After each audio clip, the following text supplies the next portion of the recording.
Here we have the horizontal stabilizer, and the trouble with this kind of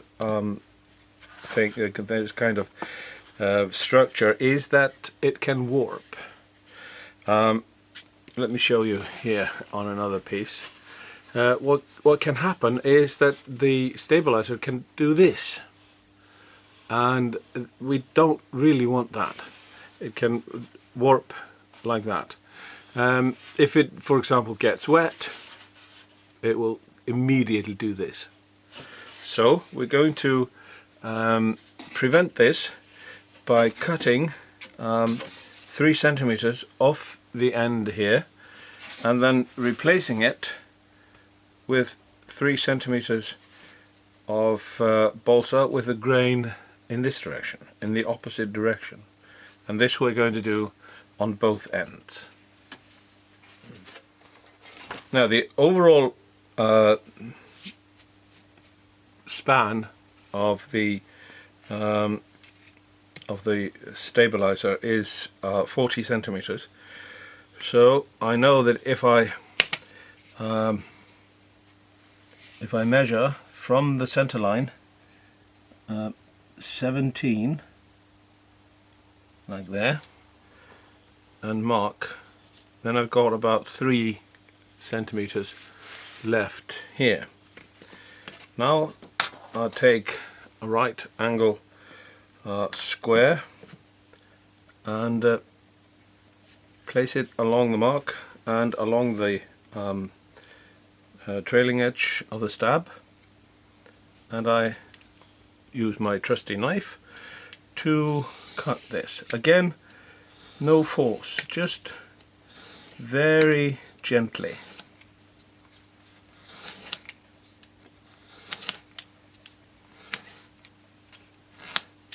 There you are. Here I've got a piece of 3mm balsa that is 3 centimeters across, and I'm going to glue it to the end of the stabilizer. And so I begin by taking a little tape, just some painter's tape. Clear packing tape would be best, but I haven't got one. And I'm going to cover the complete joint like this. Now I can turn it over, and I'm going to use a glue like this. This is cyanoacrylate, or CA glue, and it activates within seconds. But anyway, I've still got this activator here that will make it activate or harden even quicker. So now I just have to get some glue into the joint here. We don't need a lot.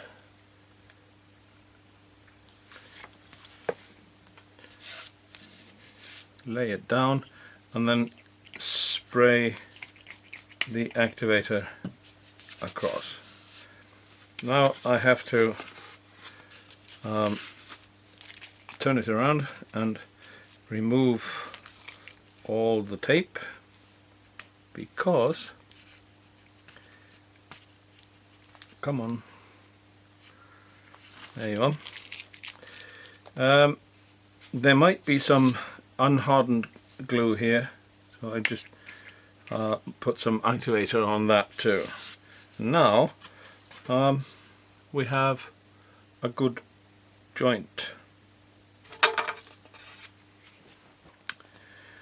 And now I'm going to reform the end of the wing and begin with the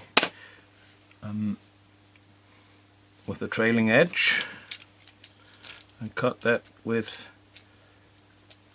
this ruler here.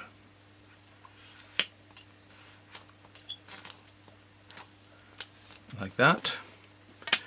And now it's fortunate that I did not throw away this template, because I can use it again to mark how the end of the stabilizer should be formed, like that.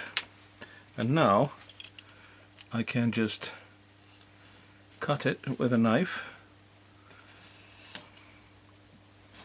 and form it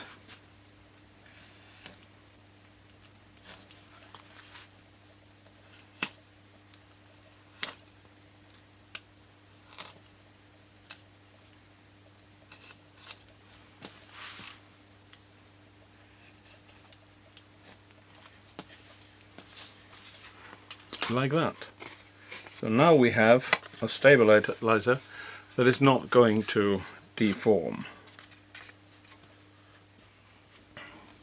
Now we have to think about sanding this a little bit, and so we have to figure out what kind of sandpaper we need. Well, I've got some here and I'm going to show you. The coarsest paper that you're possibly going to use is marked P80. I don't know what this 80 stands for, but doesn't matter. 80 is a coarse sandpaper. So be very careful when using this, because 80 sandpaper is not used to smooth anything. It's used to form. So balsa is so soft, even though it's a hardwood, that a few strokes with an 80 sandpaper will remove a lot of it. The next course up is here I've got 150. It's much smoother, and this sandpaper, it will still remove a lot, but it will at the same time smooth things out. So this is used for smoothing. And then sort of the top of the line, we've got P240. This one is black because it can be used with water, but 240 is about as high as you go. With balsa wood, you really don't have to do anything more. This will smooth only. It will take you a very long time to remove a lot of wood with 240, but smoothing and making things look beautiful is what 240 does. Going any higher than that, really, just like here I've got P320, this really doesn't remove anything. It polishes. So anything above 320 and anything above that, 400, 600, it's not sanding, it's polishing. So we really don't have to use this fine a sandpaper. We can just put it away and use these three: 80, 150 and 240. That's enough.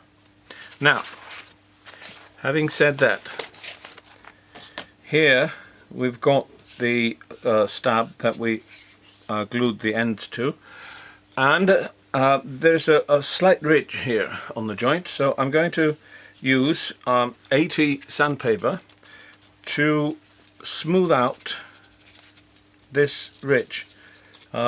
This will remove any material that is in there that I don't need, so I just go very, very softly. You could do it with a sort of stick underneath like this, but you can also do it, in this case, just by hand like this. Now there are two things that you have to be very careful about. One is with sandpaper of this number 80, if you push on it, it will remove the balsa. That is what it does, it removes. So be very gentle. The other thing is that sanding along the grain will remove less material then sanding across the grain. Now here's the cross, here's along, so it will remove more from the end than from the surface here. So very carefully, and we have to do it on the other side as well. I'm hardly pushing at all, I'm just gliding it along just to get rid of the ridge here on the joint. This is mostly glue, I think, that's just come out. So there we are. Now the other thing that I talked about is forming. The end here is not very smooth, so we're going to use this 80 grit sandpaper to make it smooth. And again, I have to emphasize, be gentle, because if you push with an 80 grit sandpaper, you're going to remove things, and you don't really want to do that. You just want to take away the corners. And here we are. The corners have been removed with a few strokes of course sandpaper. Next time we'll have a look at the fuselage, and we're going to cut out the ribs for it, and we might even use some technology for doing that.